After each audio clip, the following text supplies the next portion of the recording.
Lalűta is a language which I've been working on for the past 2 years. This doesn't mean that 2 years worth of work went into it, it just means I'm not a particularly hard worker. Either way, the language is developed to the point that I feel confident making a comprehensive video talking about its features. This is a personal language. It's not spoken by any fictional group of speakers, and it's not set in any fictional world, as I'm not interested in world building whatsoever.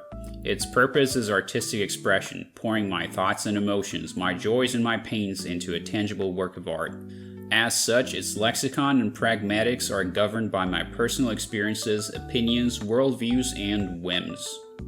Because the way a language sounds is very important to me, one of the first things I considered was phonology. I set out to make the cutest, most adorable sounding language to ever exist. Unfortunately, I found out that someone had already created a language like that. It's called Brazilian Portuguese. Undeterred, I put together a phonology by throwing in my favorite sounds and features from various languages and hoping something nice would come out of it. Did it work? It's okay. Now, because I'm mostly familiar with languages which are exclusively head final, I wanted to step out of my comfort zone and instead create an exclusively head initial language. Lalűta is VSO and the word order is relatively strict, for reasons I will explain later. Also, although this is a personal language, in order to not make it fully regular and boring as shit, there are certain spots where I applied phonological, semantic, or grammatical drift locally. I'm not nearly well versed enough in historical linguistics to fully evolve a language, maybe one day, probably not, but I did apply several methods in certain places just to spice things up. Let's pretend this was a proto-system, and then some of the tenses switched places. Let's pretend this word used to mean this, and then became obsolete, but was retained as a suppletive form of another verb and maybe in some compounds. One goal I had in mind was to avoid conjuring grammatical morphology from thin air. All grammatical and derivational bits have actual etymology behind them, which I think makes the language more compelling. Before we delve into the specifics concerning phonology, grammar, etc., I would like to introduce a couple of unique and notable features of the language. You know, like how East Asian languages are known for their counter words, Southern African languages for their clicks, and English for its haha bad spelling am I right. Possibly the most recognizable feature of the language is what I creatively named SDOAUX. When this project was in its infancy, I had the not-so-bright idea of delegating all inflectional information to a single word, while leaving all arguments in a sentence unmarked. Ultimately, I gave up on that idea, but not completely. I partially employed it by introducing an obligatory word encoding the subject and direct object of each clause, which would be found at the very end of it. It works something like this. A sentence such as "a man sees a woman" would be expressed as "sees man, woman, he, her." Remember VSO. You can see that the subject and direct object are reinforced with a sentence final auxiliary composed of their respective pronouns. By the way, the bold text is the transliteration, the text in italics is the romanization. Now, if either of the arguments was a pronoun, it would not be featured in the main body of the sentence, only in the auxiliary. Because subjects and direct objects are unmarked for case, the auxiliaries help determine the role of either argument. This is also why word order is important, because if both arguments have the same pronouns, you can't tell which is which. Except you can, because the subject is always first. Swapping the arguments switches their roles. This system is not perfect, as sentences like hugs man, he, him can mean a man hugs him, or he hugs a man, and it's not obvious which pronoun refers back to the word man. But I'm fine with occasional ambiguity because every language is. The usage of these auxiliaries means that every pronoun has a prefixing subject form and a suffixing direct object form, producing approximately too many combinations. But they are quite regular, except for occasional umlaut, epenthesis, elision, and irregular pronunciations. Pronouns also have an isolate form used when the clause has no direct object. Another interesting feature of the language is the equally creatively named NSWEO. This is basically a gender system, but not really. While grammatical gender is associated with intrinsic categorization and agreement, this system involves harmony and semantic associations. Each of the 5 classes, based on cardinal directions, is associated with certain concepts, and words are classed based on those. This includes not only nouns and pronouns, but also adjectives and verbs. This means adjectives don't agree with nouns in class because they themselves have an intrinsic class. Instead, if the adjective happens to share its class with a noun, its ending changes to rhyme with that of the noun. Combinations of words sharing their class are considered semantically stronger and can be used in collocations and idioms. Human referents are not bound to a single class. The classes rather suggest certain features or traits, so the same referent may switch class depending on the judgment of the speaker at the time of speaking. If you like me, you may use the South pronoun to refer to me, which has generally positive connotations. If the next minute you find me, very pragmatic, you can switch to the West pronoun. And if you're from coastal California, don't worry, there's a neutral pronoun as well. Inanimate referents tend not to change class as they are generally more stable than people, but it can happen if the speaker wants to underline some feature of the referent, like how in English, watercraft and countries are sometimes called she for some reason. So, although something like love is categorized into the nice, warm, happy, and sunny South class, if I just got dumped, I might use the opposite North pronoun to refer to it. Now that I've accidentally explained how half the language works, let's move on to the phonology. The most prominent feature is the split between front and back vowels. Non-low vowels can be realized as glides in diphthongs. Vowel digraphs typically produce fairly intuitive diphthongs, but double vowels rise or break into diphthongs. Going back to the vowels, note that the low vowel has the same realization whether it is front or back. Why does it matter then? Because it affects the realization of the preceding consonant. Consonants are pronounced as hard before back vowels and soft before front vowels. In coda position, the hard pronunciation is the default, except for clusters, which must agree in softness. However, interesting things happen to the sonorants. While L follows the pattern seen in obstruents, note that the hard pronunciation is a glide, w, while the soft pronunciation is the regular l. This is the same thing that happens in Polish. The rhotic, on the other hand, behaves similarly to what happens to the letter ryl word initially in South Korean Korean, although not exactly.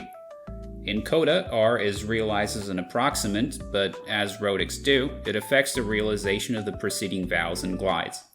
Both nasals get neutralized to a nasalized glide in coda position, but only when directly preceded by a vowel and not followed by another nasal. The glide also lowers high vowels and has a few allophones based on the following consonant. The general syllable structure is CVC, although more complex clusters are allowed. The realization of the clusters is not straightforward, as it involves cases of gemination, metathesis, and vocalization, although the orthography remains unaltered, which makes it harder to read, but more transparent morphologically. This chart shows clusters before back vowels. This is what happens before front vowels. The stress is final if closed, otherwise penultimate if closed, otherwise antepenultimate. There are exceptions to these rules, some of which you can see on the screen. They can be marked with an acute accent, but this is optional. And yes, I chose double acute U over this, which has the unfortunate effect of making my language look like Hungarian, but the upside of being supported by more than 6 fonts. To be honest, I experimented with several conventions to make my romanization look cooler, but thankfully I snapped out of it. Now we're going to go through various parts of speech and see what quirks they have to offer, starting with nouns. Nouns inflect for case and number. The number system is a little weird, with nouns falling into one of 6 animacy classes. Each class can be unmarked if it occurs in its expected number, and marked via reduplication if it does not. What this distinction involves, however, depends on the animacy of the noun. Nouns of the first 2 classes are collectively referred to as set nouns because they are expected to occur in a specific number. All other animate nouns belong to class 3, but the set classes take priority, so although parents are animate, it's more important that they usually come in pairs. Only class 3 nouns follow a simple singular plural pattern. The other classes encompass remaining inanimate nouns. Class 4 is unmarked when referring to general concepts and marked when referring to specific instances. Class 5 comprises mass nouns, which are marked when specifying a unit. Class 6 nouns are the leftovers and are rarely marked at all, but if they are, it's usually when plurality is expected from context. The case system, on the other hand, is fairly simple, with the direct, genitive, and dative cases. The direct case accounts for the nominative and accusative and is unmarked, as I mentioned previously when talking about clause final auxiliaries, and this is why word order is important. The genitive case marks possession, origin, and movement away, while the dative marks indirect objects, time, location, and movement towards. The cases also govern some conjunctions and prepositions. What makes the system not so simple is the fact that the cases can be applied not only to nouns, pronouns, and adjectives, but also to verbs, being part of the tense system, but we'll get to that later. The other complication is that the case prefixes are different depending on the phonology of the word they attach to, as well as its animacy. Verbs, personal pronouns, and animate nouns take one set of prefixes, inanimate nouns take another, while set nouns and pronouns take yet another set. Speaking of pronouns, I've already shown a table before, but it's incomplete because those two inflect for case. Forming these inflections is simple, as pronouns conveniently have a suffixing form to which case prefixes can be attached. Notice that while in the first and second person there is a three-way split between singular, plural, and set pronouns, third-person pronouns can be marked or unmarked, just like nouns. They agree in this marking with their reference. There are two types of articles in the language, definite and negative. The definite article is not as ubiquitous as in English, but does have a variety of functions, while the negative article is most commonly used to negate indefinite sentences, kind of like in German. One interesting use of the negative article is with indefinite pronouns. The article can criticize to the ends of certain nouns to form pronouns with a negative meaning. When used in a sentence, the predicate is not negated. If double negation is applied, the pronouns change their meaning. When you analyze a sentence like this and read it as, "I didn't do nothing," you can paraphrase it as, "It's not true that I did nothing," meaning I did, in fact, do something. And so this class of pronouns serves double duty, determined by the form of the verb. Going back to the articles, note that they are involved in class agreement, although barely. The only other place you'll see that happen is with demonstratives, or should I say the demonstrative, because there is no distinction based on proximity, although the adjectives near and far can be placed before the whole phrase to accomplish that goal. Let's talk about adjectives, although I've already explained their most interesting feature, that being the whole rhyming thing. Adjectives are noun-like and use the copula when used predicatively. When used attributively, they follow their nouns and agree with them in case and number. There are no comparative or superlative forms. The former is made by placing the compared thing in the dative case, and the latter is made by placing the definite article after the adjective instead of the head noun where it would usually go. Adjectives can be turned into adverbs with the preposition not, which normally requires the use of the genitive case, but not when used for this purpose. Moving on to numbers, I made them purposely as annoying to use as possible to discourage myself from using them altogether, because math is for losers. They can be used in two ways. The first is to use them basically like adjectives, and the second is to nominalize them and use them in noun phrases with the nouns they quantify, kind of like saying a 5 of men. Notice that this latter usage always renders the quantified noun unmarked for number and in the genitive case, with a nominalized number taking on case marking for the entire phrase.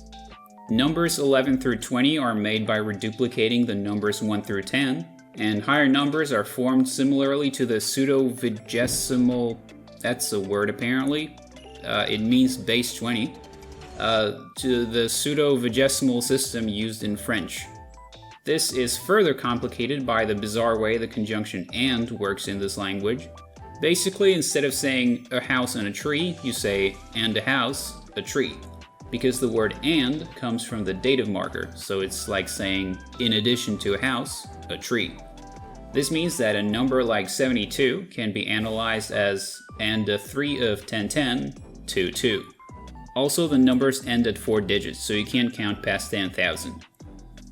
If there is anything interesting to talk about when it comes to conjunctions and prepositions, I've already covered it, so let's jump straight into verbs. Verbs inflect for person and tense. For regular verbs, the third person is the same as the infinitive, and there's also a gerund, which is used all the time. It's basically a nominal form of the verb, and is used basically anywhere a finite verb form is not applicable.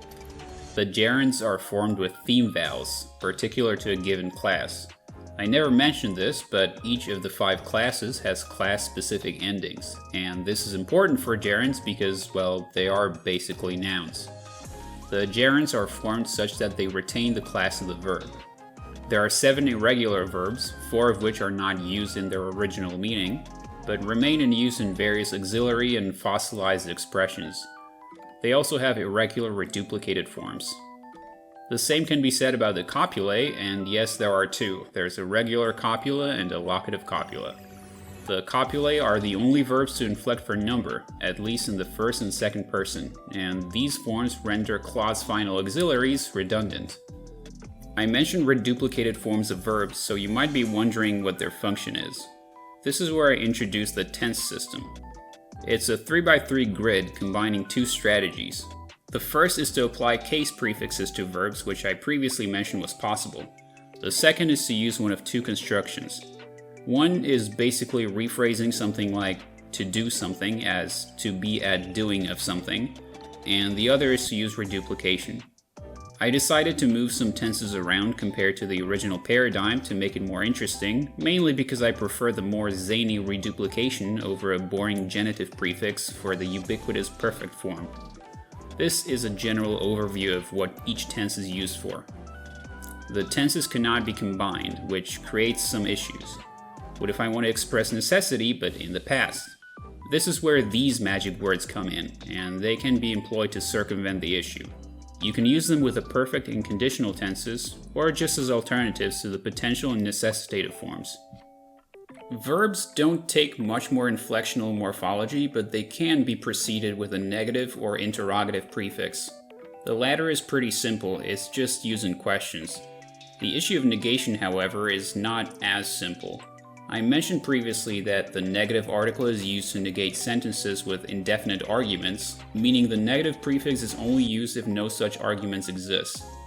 Also, the locative copula is negated with a separate suppletive verb, and the regular copula is negated by placing its complement in the genitive case, because the copula stems from a verb originally meaning to stay.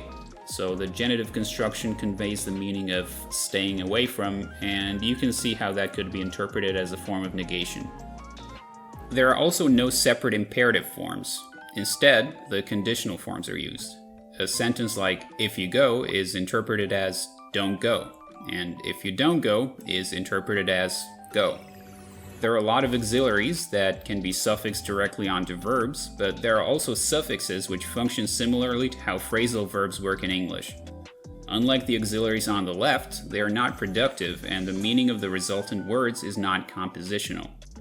Finally, there are certain verbs which don't have their equivalents in this language, such as to have, which is expressed with the locative copula, to want, which is substituted with the phrase to be nothing without, and to like. Objects of your fondness are said to be everything to you. Compounding is where a lot of weird fuckery happens. While compounds are generally formed concatenatively with the help of elision or epenthesis wherever needed, it's not always this simple. Remember, classes have their specific endings, and so in a compound whose constituents don't agree in class, and in which the head determines the class of the word, its ending is moved to the end of the word to preserve the class. This means that the dependents often end up being infixed. Also, because this process often creates illegal clusters, there's an additional strategy of vocalizing these unfortunate codas to ensure that the compound is pronounceable and belongs to the class that it's supposed to.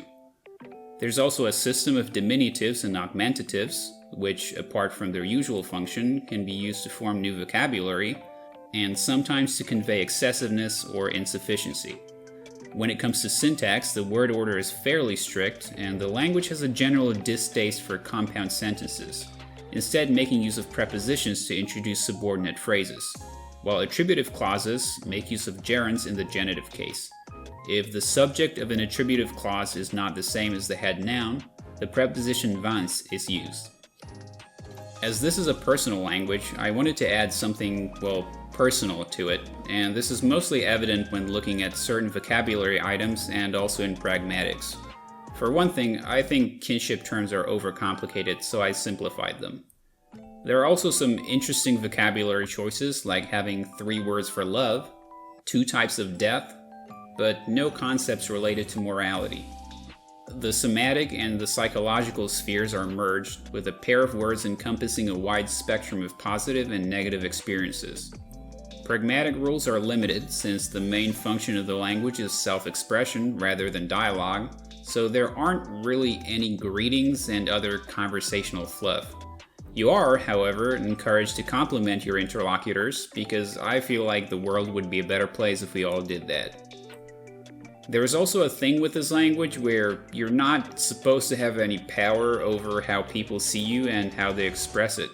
This is because of my deep-seated desire for validation and the belief that I'm only worth as much as others value me, which is why I made this video instead of keeping this project to myself. And finally, we can talk about the orthography. When I made my first Conlang, when I was much younger and less diseased, I had the idea of creating a system which would be the opposite of Japanese orthography. So I used phonographic writing for roots and logographic writing for the grammar. I wanted to implement the same strategy in this language as well, but I realized it wouldn't work very well because of all the non-concatenation, so I ended up with just 4 logographs. The remainder of the language is encoded with a syllabary. The script is written vertically, with a vertical line going through the middle of each word. The left side of the line encodes the onset, while the right side is reserved for the coda, as well as voicing of the initial consonant. Because the voicing glyphs occupies the same space as the coda glyphs, each coda has 2 forms. The second has the additional function of voicing the initial consonant.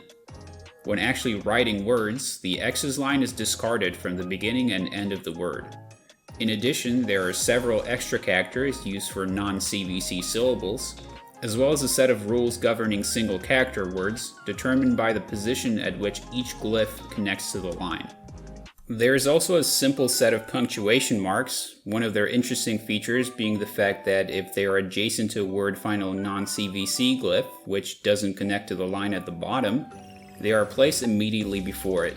Finally, there's a special form for the second person verbal ending to, which I figured could be turned into a pretty flower, so I saw the opportunity and took it. The whole writing system looks like this, and yes, these characters are all arbitrary. I could have done a thing with like evolving these syllable characters from logographs, but if I had to do that for every single one of those, I would rather shoot myself.